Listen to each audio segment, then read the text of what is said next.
الحمدللہ۔ اس وقت 4:03 ہو رہے ہیں۔ ہم 1 سے 2 منٹ مزید انتظار کرتے ہیں تاکہ ہمارے دیگر دوست بھی جوائن کر لیں۔ جیسے ہی وہ جوائن کرتے ہیں انشاءاللہ ہم لوگ اپنی کلاس شروع کریں گے۔ بہت شکریہ آپ کا۔ آپ سب کو، آپ سب کے گھر والوں کو رمضان المبارک بہت بہت مبارک ہو۔ اللہ تعالی ہم سب کو رمضان کی برکات، سعادات نصیب فرمائے انشاءاللہ۔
السلام علیکم ورحمۃ اللہ۔ کائنڈلی سلائڈ شیئر کر دیجئے محمد عباس۔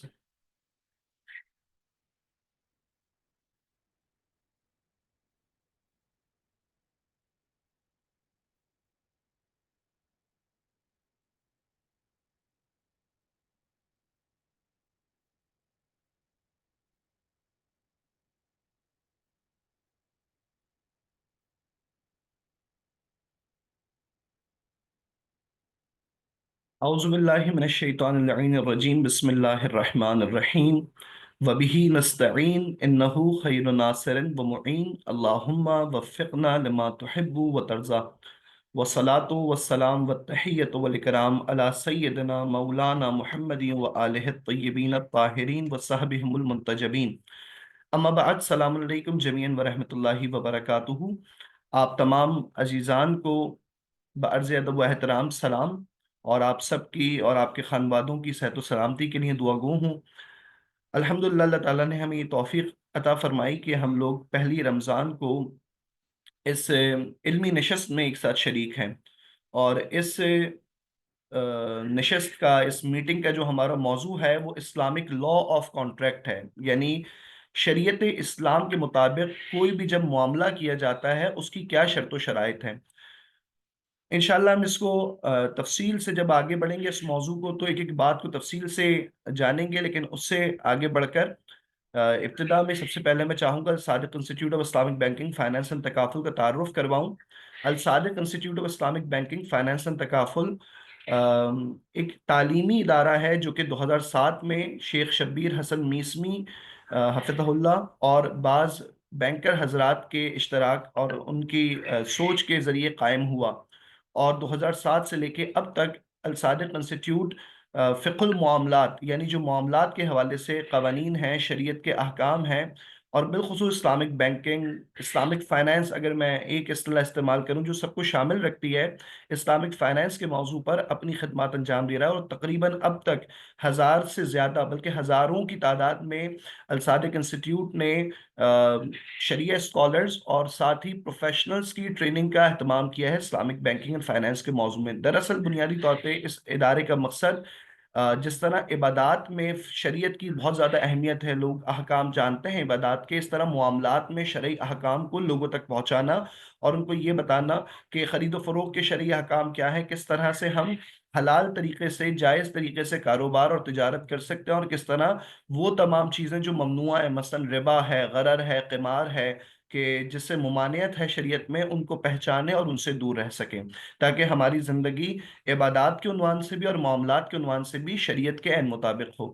میرا نام سید مظہر عباس زیدی ہے، اور اس وقت میں Al-Sadiq institute of Islamic banking finance and takaful میں شریعہ جو ایگزیکٹو کمیٹی ممبر ہے، اس میں بحیثیت شریعہ ایڈوائزر کے اپنی خدمات سر انجام دے رہا ہوں۔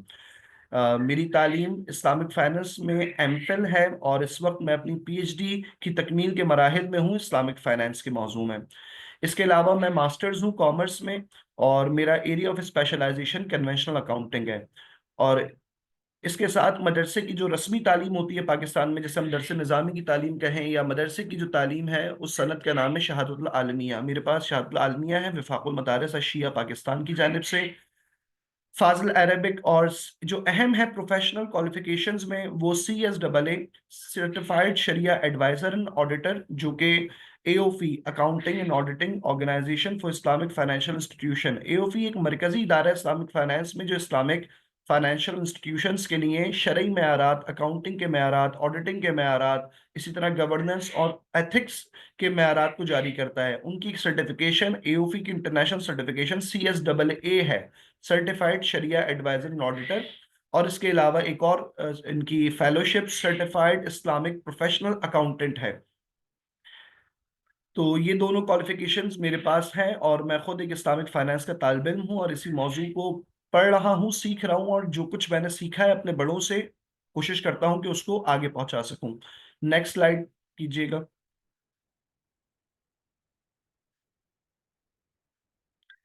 آج ہم کیا ڈسکس کرنے والے ہیں، یہ بات اہم ہے تاکہ واضح ہو جائے کہ ہم کن موضوعات پہ آج بات کریں گے۔ آج ہم بات کریں گے اسلامک لا آف کانٹریکٹ پہ، جو کہ ہمارا اہم موضوع ہے، بنیادی موضوع ہے۔